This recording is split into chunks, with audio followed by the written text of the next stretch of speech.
नमस्कार दर्शकों। आज हम आपकी मुलाकात आध्यात्मिक क्षेत्र की एक ऐसी शख्सियत से कराने जा रहे हैं जो किसी परिचय की मोहताज नहीं है।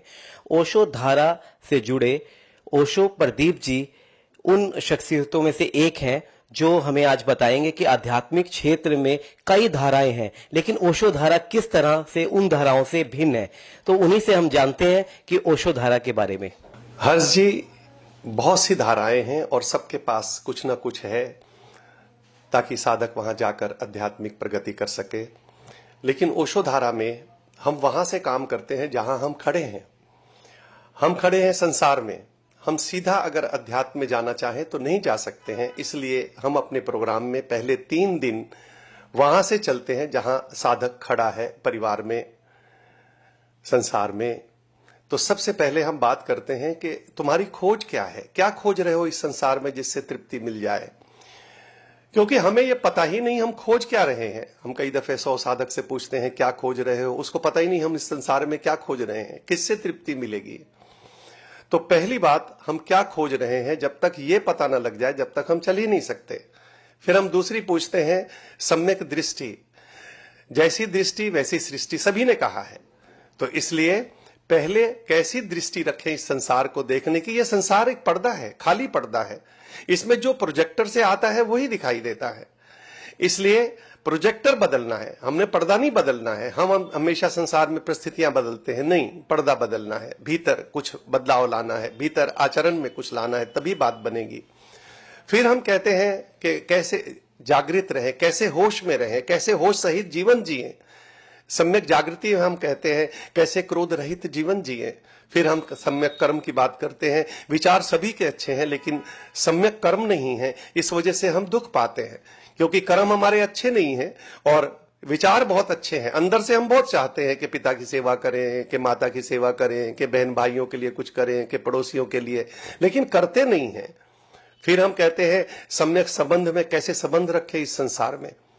जब तक हम अपनी तरफ से संबंध अच्छे नहीं करते हैं, ये संसार में संबंध ऐसे हैं जैसे पौधा है, रोज पानी देना पड़ता है लेकिन हम उस तरफ देखते ही नहीं हैं।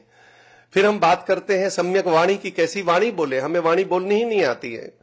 एक मुझे याद आता है, एक आदमी आया, उसने दरवाजा खटखटाया, पत्नी ने दरवाजा खोला और उसने कहा, आहा क्या लाए हो डिब्बे में। उसने कहा जूते लाया हूं, खाओगे। अब ये कोई वाणी हुई, ये कोई सम्यक वाणी का साहब हुआ। अब जब उसका बदला मिलेगा तब मुसीबत आएगी, क्योंकि जब उसके बदले में वो करेगी तब उसको तकलीफ शुरू होगी। इसके बाद हम कहते हैं कैसे हम संकल्प सहित जिए। हमारे अंदर संकल्प शक्ति ही नहीं है और अगर संकल्प शक्ति नहीं है तो हम इस संसार में सही ढंग से नहीं जी सकते हैं।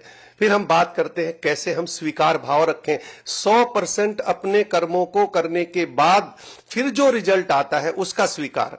ऐसा नहीं सीधा स्वीकार के अजगर करे न चाकरी, पंछी करे न काम, दास मलूका कह गए सबके दाता राम, ऐसा स्वीकार नहीं।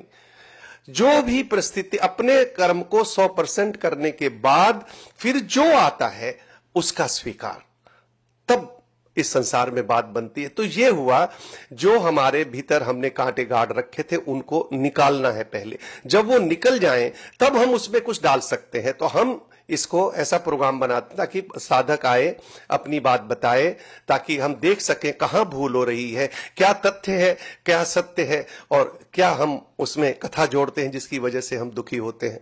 तो 3 दिन में हम साधक के ऊपर वो काम करते हैं ताकि साधक खाली हो जाए। और फिर चौथे दिन से हम परमात्मा डालने की बात करते हैं, उस ओम की बात करते हैं, ओंकार की बात करते हैं, जिसको गुरु नानक देव जी ने कहा एक ओंकार सतनाम, जिनको कहा ओम, उनकी बात करते हैं। और फिर वो उनमें जब अनुभव आता है ओम का, ओंकार का, तब साधक पहली बार अध्यात्म में प्रगति करता है या अध्यात्म में जाता है। उससे पहले कोई अध्यात्म नहीं है।